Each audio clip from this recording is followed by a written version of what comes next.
Hello, everyone. Harrison Singer here with Jamie Kreinsis representing the Juice.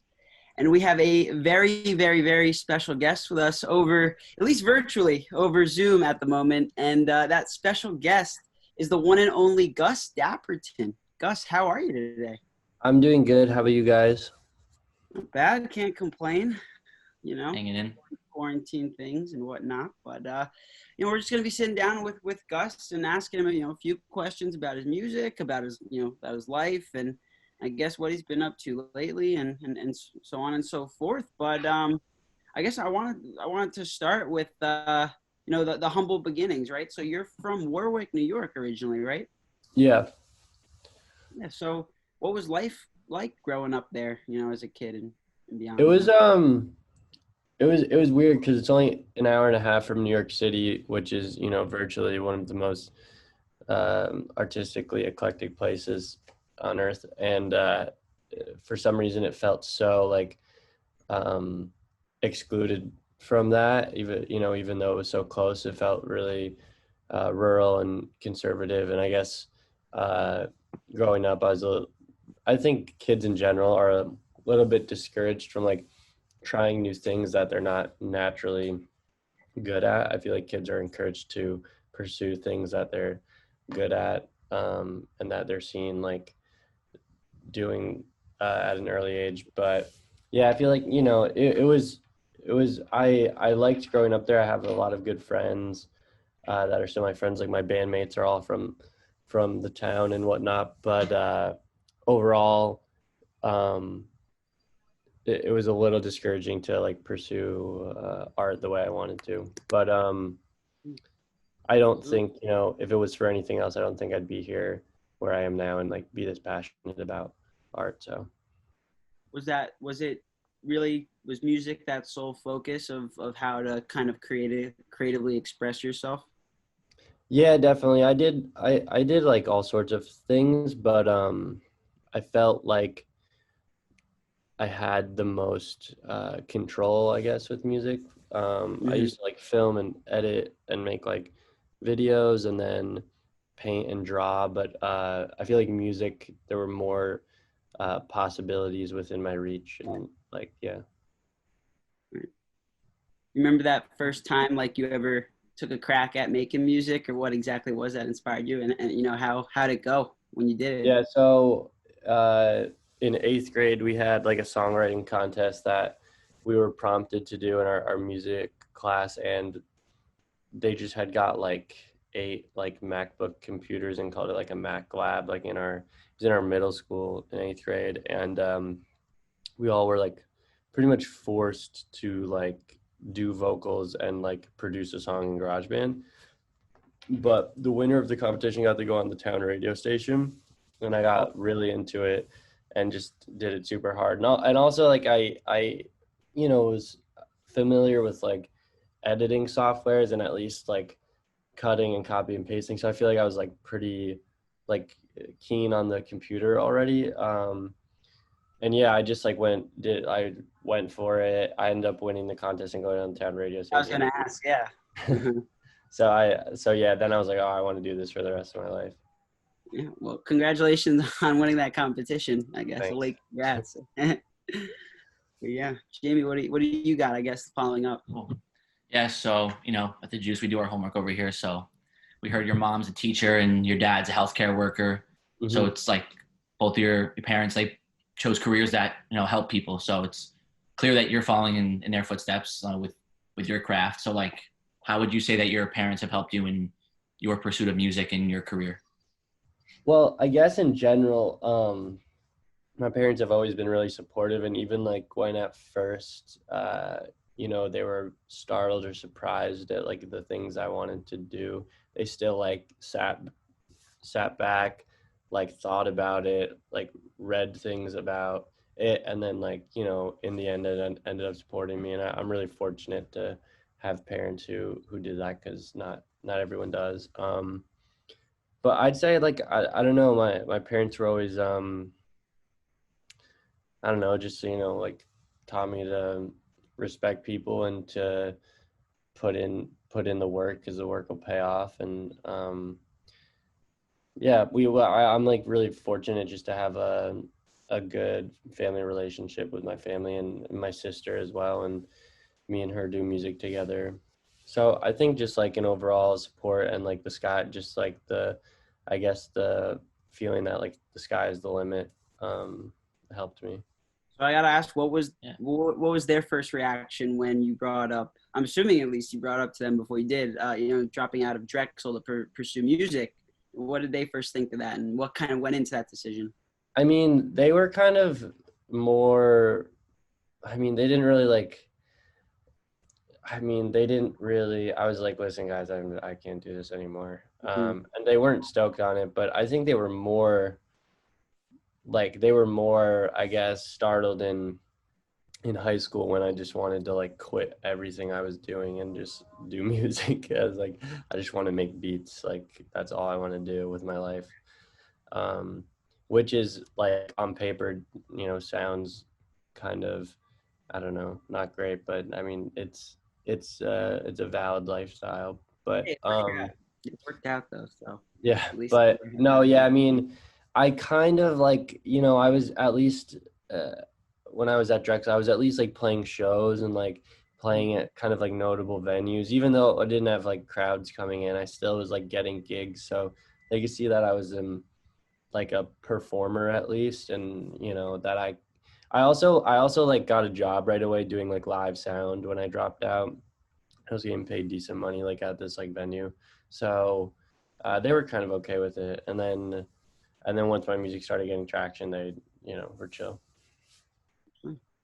So I mean, you definitely hit big on the music front after the fact, and one of the ways in which that kind of manifested was "Super Lonely." When you added vocals to that song by Benet, right? So, I mean, what went into to kind of your additions to that song, and did you expect it to go so viral like on TikTok like it did?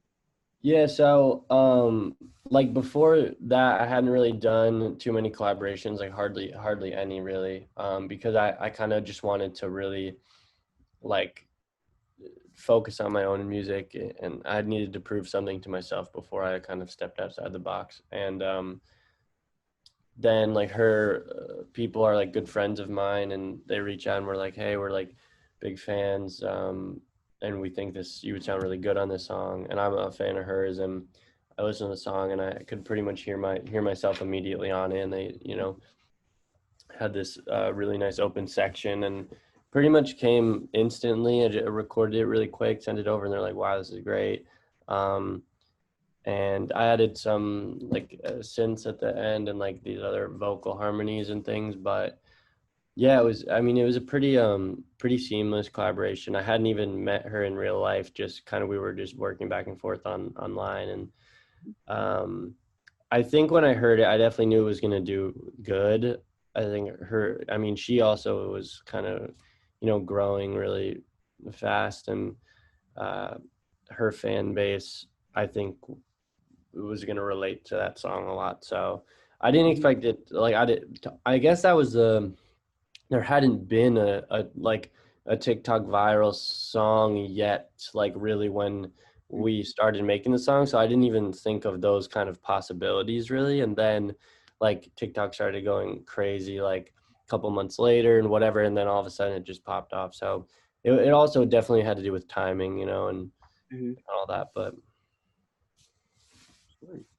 Yeah, so I guess staying with the theme of online, looking through the comment section of your YouTube channel, I mean, fans are definitely, it's safe to say fans are not shy to show you love. And I was wondering, whether it be on YouTube, Instagram, social media, how much do you find yourself first? I guess, do you find yourself, paying attention to that fan feedback, and does it inspire you in your creation process? And who else might, inspire you or kind of, help manage you, keep you organized, or just benefit you in any other way? yeah, I used to read all the YouTube comments, like every single one, and now I don't read any of them anymore, just because I feel like YouTube is every social media and platform is such a specific place. And I think YouTube in particular, there's like a specific kind of person who like logs on and like comments on on lots of YouTube videos. And I don't know if it's, you know, good for me to read everything, but I do like really appreciate all the messages that fans send me. And I guess the way I've sort of separated it in terms of like does that inspire me? I think that like my music isn't inspired by the reactions of like me and my music, but like, so I'll kind of just make music, I guess, for myself and for like, you know, for therapy and like for like a therapeutic release, and then I release it for the fans, you know. So I share it with everyone, like for so they can hear it and whatnot. But I guess I make it for me, and in the hopes that other people can relate to it. I really did have one last question. I always, you know, find this to be the most important question of all. I ask these at the end of all my interviews, but what outside of Gus Dapperton, you know, the musician, what can you be found doing, you know, in your spare time as a person, you know, outside of making music? And also, is there anything in particular about yourself in general that, you know, might not be too well known, but, you know, if someone knew you or wanted to know you, they'd be like, oh my God, I would have never known, but they should know. I'm like I skate a lot, like pretty I always have, like since I was little. My cousins like were huge into like skating and snowboarding and surfing, and me and all my friends do those things a lot. And I think people are surprised when like I'm actually like good, and it's just like or like some people are like the other day, like I was like doing a video, and the producer kept like asking me if like they could use my car and like if it was okay to drive. I'm like, yeah, like I'll just drive it over. He's like, oh no, you don't have to do that. Like we can come pick it up. I was like, dude, I would rather drive it because I don't want you like driving my car, because I don't want you to, because it, you know, then it's on me. But like I think people don't expect like musicians to be like to do like normal, like I'm like I play sports and like I don't know, but yeah, I love like swimming. Like me and my girlfriend will go to the beach or upstate to like a swimming hole every weekend. Yeah, that's awesome. Yeah, so that's pretty much all I had. I guess, you know, one parting question, and I would have asked this earlier, but where does the name Gus Dapperton come from? You know, because I know that, you know, that is, you know, a stage name, but does it have anything to do with, you know, as I've read about your admiration for fashion and everything, does Dapperton come from always, you know, actually looking dapper, or is that yeah, I mean, dapper, the adjective, definitely resides in the last name. And I guess I always had lots of different like I guess like catchy like stage names that I would dabble around with. And I think like when I started making this music, it was kind of just like I just named myself that, and like I was naming a baby, like a newborn baby, like just I don't know. Yeah, it's a good strategy to apply. I remember when I asked Nightmare that question, he was like, I had a list of like 50 names I was deciding between, and Nightmare ended up working. But, you know, I mean, I think you settled on a choice that yeah, got this you was like to that was like the first thing that came to mind. I feel like I it's same thing with like song names. Like I don't like go through, or like album names. It's kind of just like one. It's just like I want the one that comes to mind, which it's obviously like thought out, but I don't even start to like consider things unless I think it's gonna be important and like gonna sit well. No doubt. Absolutely. Well, thank you very much for taking the time. We'll let you go, but really do appreciate you hanging out with us for the time you had. Yeah, of course. Thanks for having me. Our pleasure.